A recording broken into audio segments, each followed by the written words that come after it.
Hello everybody, Captain Charlie here. Today I'm going to show you how to use your starter ship, preferably a Mustang, as a drop pod. The first thing you're going to want to do is get your ship at a nearly 90-degree angle to the ground.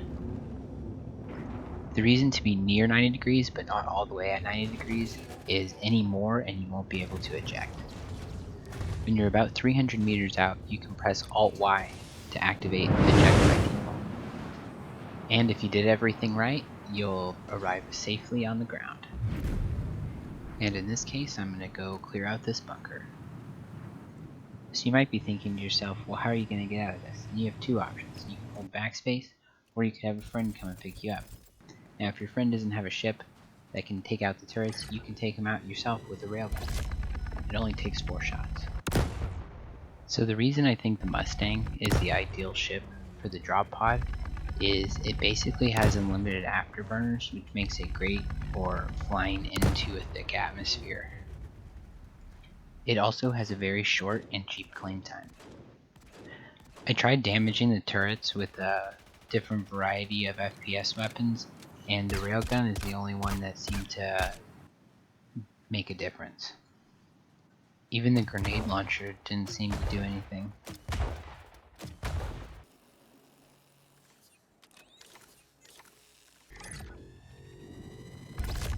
After all that, it still took 4 railgun shots to blow up the turret. If you have a ship with good shields and reasonable damage, the turrets are rather trivial. However, this technique could be used for other things other than bunker missions. Especially if you have friendlies in the area that can pick you up after you've completed whatever task you need to complete on the ground. It also can be pretty fun and scary at times.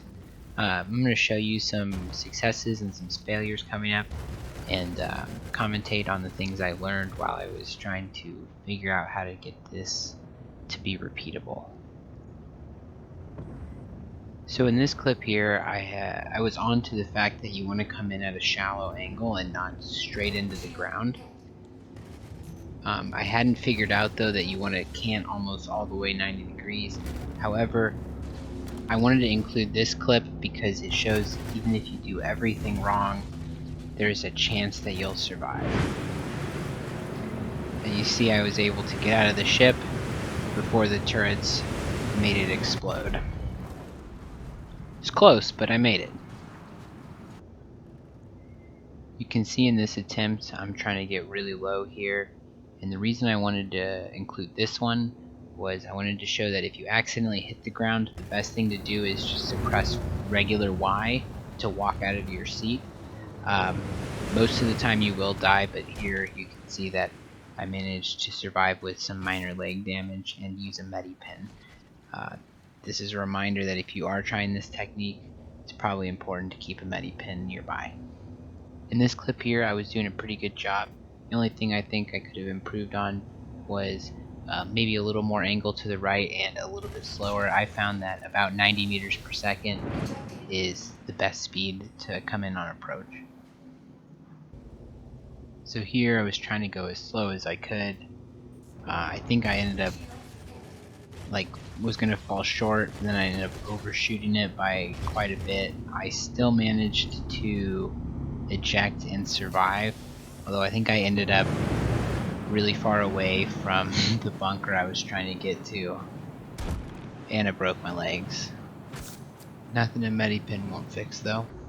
So this approach looks pretty good. I am going a little bit too fast, and I think at the end I turn a little bit to the left, which gives me too much height when I eject. If you have this much height after ejection, you're not in for a good day. Yeah, you're pretty much dead.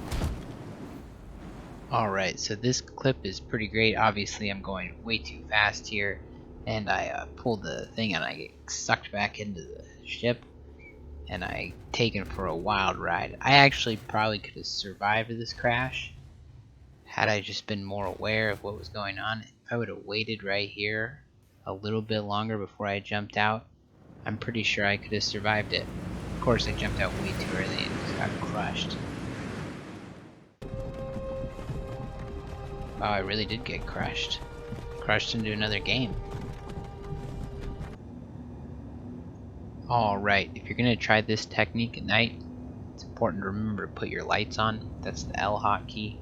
If you don't put your lights on, there's a chance the ground will sneak up on you faster than you can react. Yep, it took me 2 crashes to decide to put my lights on. Actually, it took me a few more than that. I cut them out. Put your lights on if you're doing it at night. It'll help you a lot. Here again, I was probably going too fast. It's a common theme. I didn't figure out the right speed until the end, and then I decided to make the video. But yeah, 90 meters per second, you'll glide right in anywhere you want to go. You can get pretty accurate.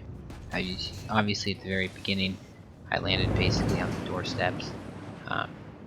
It's amazing what you can do after you've experimented with it. Alright, and that's going to be it for this video. I appreciate all of you guys watching. It's really cool. And have a great day, or night, or afternoon, or whatever time it is when you're watching this.